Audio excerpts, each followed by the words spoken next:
Ginamit na nga ni Frieza ang kanyang bagong kapangyarihan na tinawag niyang Black Frieza.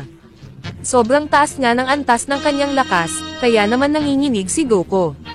Nakita ng lahat ang kapangyarihan ni Frieza at nagsimula silang matakot, habang si Broly ay nalilito at sinabi, "Ano ba ito? Bakit ganito kalakas ang kapangyarihan niya? Hindi na masama, Frieza, humahanga ako sa lakas mo at ito ay ngayon ko lang nakita. Ito na rin ang huling kita mo sa aking pinakamalakas na anyo, Goku. Dahil mamamatay ka na, unggoy." Agad na sumugod si Frieza kay Goku, at ganun din ang ginawa ni Goku at nagbanggaan ang kanilang mga kapangyarihan. Sa bawat suntok, nayanig ang buong planetang Namek, dahil hindi na nito kayang suportahan ang lakas na nagagawa ni Goku at ni Frieza. Patuloy na ipinakita ni Frieza ang kanyang bagong lakas kay Goku, at siya ay nagsimulang lumamang sa laban at nagpasabog ng maraming Death Beam. Sinubukan ni Goku na iwasan ang lahat ng atake pero tinamaan siya ng beam ni Frieza. Nakita ni Broly na nasa panganib si Goku at lahat sila ay nagulat, dahil kahit si Goku ay tinatalo ng bagong anyo ni Frieza. Naghanda si Frieza ng Death Ball at sinabi, "Hindi ka na makakaligtas ngayon, unggoy." Habang tinutok niya ito kay Goku, sinubukan ni Goku na umiwas bago siya tamaan ng beam, ngunit nadulas siya, at tinamaan siya ni Frieza sa tiyan. Dahil dito, wala nang takas si Goku at sumabog ito, at naubos ang kanyang ki energy.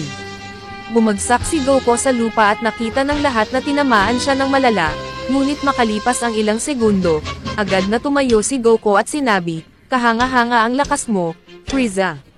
Mas malakas ka pa kaysa kay Jiren. Hindi ako makapaniwala na ganyan ka nakalakas, Frieza. Mabuti na lang at nakapaghanda ako, salamat sa Diyos ng oras na si Vacado. Naging mas malakas ako at nadagdagan pa ng 25 taon ang aking lakas." Nagtaka si Frieza kung ano ang sinasabi ni Goku. Nang makita niya na handa na si Goku na ipagpatuloy ang laban, agad siyang nag-charge ng isa pang beam at bago niya ito mapatama kay Goku, sinuntok siya sa mukha ni Broly. Nagsimulang sumugod si Broly kay Frieza. Bumagsak si Frieza ngunit bumangon siya at sinabi ni Broly, "Dapat matagal na kitang pinatay. Tatapusin ko na ang buhay mo ngayon, Frieza. Talaga ba? At ano naman ang magagawa mo, unggoy?" Binuhos ni Broly ang kanyang lakas at sumugod kay Frieza, binugbog niya ito gamit ang kanyang buong lakas. Ngumiti si Goku at sinabi, "Ngayon, gagamitin ko na ang aking mas malakas na kapangyarihan para tapusin ka, Frieza. Tinalo siya sa akin bilang Super Saiyan Blue, pero ang gagamitin ko ngayon, makakatagal kaya siya."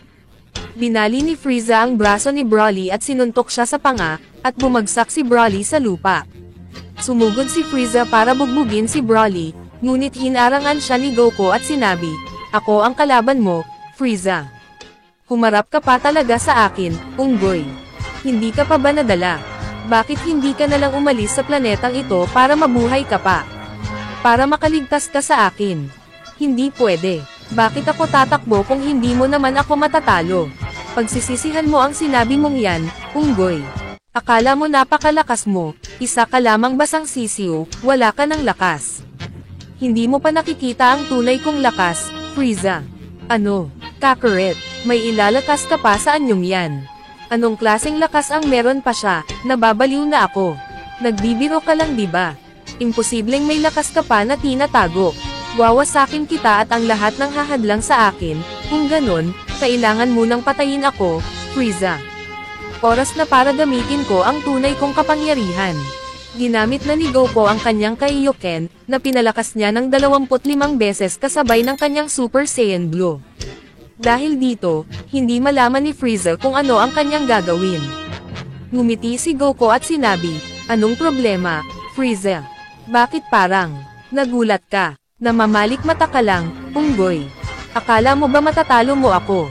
Tigilan mo na ang pagsasalita at simulan na natin ang laban." At nagsimula na ang kanilang ikalawang round.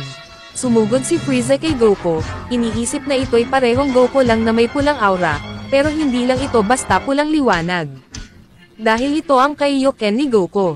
Naiwasan ni Goku ang lahat ng atake ni Frieza at pagkatapos ay sinipa niya ito sa mukha, na nagpalipad kay Frieza.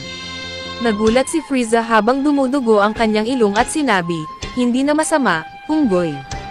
Sa wakas, masasabi kong magiging maayos ang laban na ito."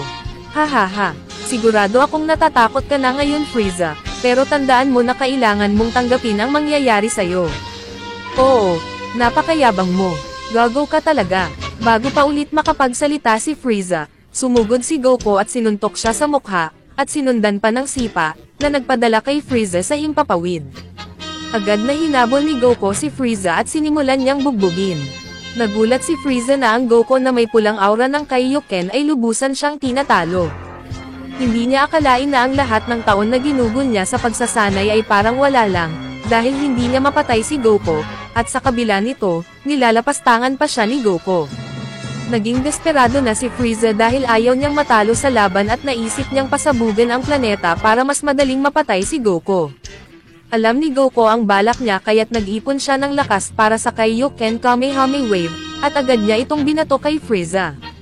Nakita ni Frieza ang Kamehame Wave na paparating sa kanya, kaya ginamit niya ang lahat ng kanyang lakas para makaligtas, pero mas lalo pang nag-ipon ng lakas si Goku gamit ang Kaioken at pinalakas pa ito ng 26 na beses, at doon niya tuluyang napatay si Frieza gamit ang kanyang Kamehame Wave. Ang kapangyarihan ni Goku na Kaioken kasabay ang kanyang Super Saiyan Blue, ay sapat na para talunin si Black Frieza at hindi lang siya kundi pati na rin ang lahat sa kanila.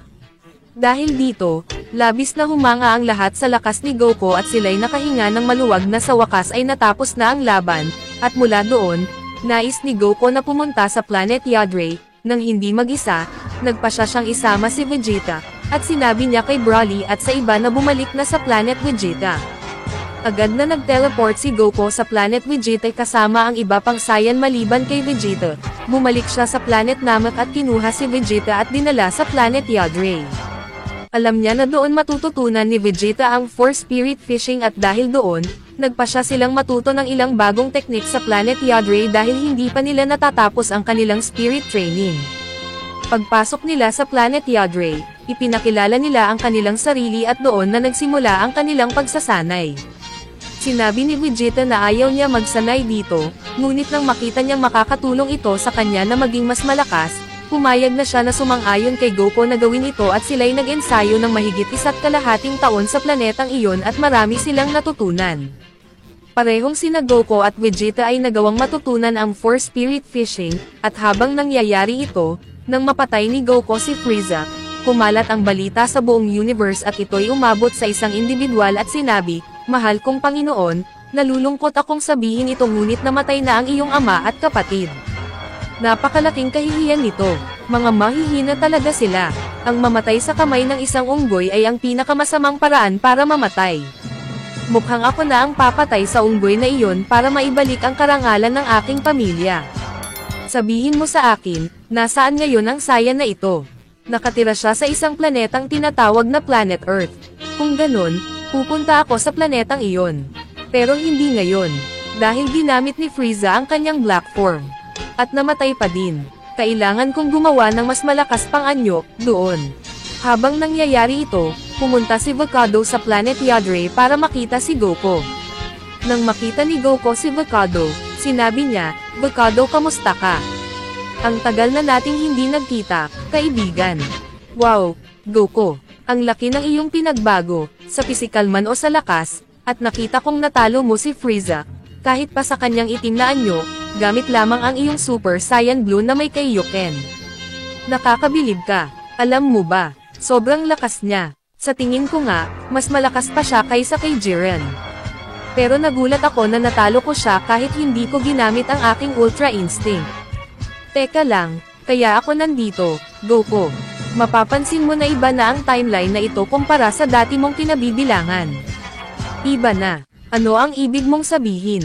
Ibig kong sabihin, may mga bagong kaaway at nakakatakot na nilalang ang lalaban sa iyo. Mga bagay na hindi mo pa nakikita sa iyong panahon. Dahil nang ibalik kita dito para ihanda ka sa digmaan, nagawa kong baguhin ang oras, at dahil doon, may mga side effect ito na magdadala ng mga bagong pangyayari na makikita mo din. Sa madaling salita, may darating na bisita sa planetang Earth. Siya ay ang kapatid ni Frieza. Ano? May naging kapatid si Frieza dito, na isa sa mga epekto ng pagbabago ng timeline dahil sa pagdating mo. Nagkaroon si Frieza ng kapatid na wala sa iyong panahon. Naiintindihan ko na. At dahil maghihiganti siya para patayin ka, iminumungkahi kung ipagpatuloy mo ang iyong pagsasanay sa susunod na antas, Goku. Kailangan mong lampasan ang Super Saiyan Kaioken, dahil siya ang magiging susunod mong kalaban. Kaya pala nakasama ni Broly si Vegeta, at kung bakit nagkaroon ng bagong anyo si Frieza dahil sa nabago natin ang timeline. Pero sige, handa ako sa anumang mangyayari.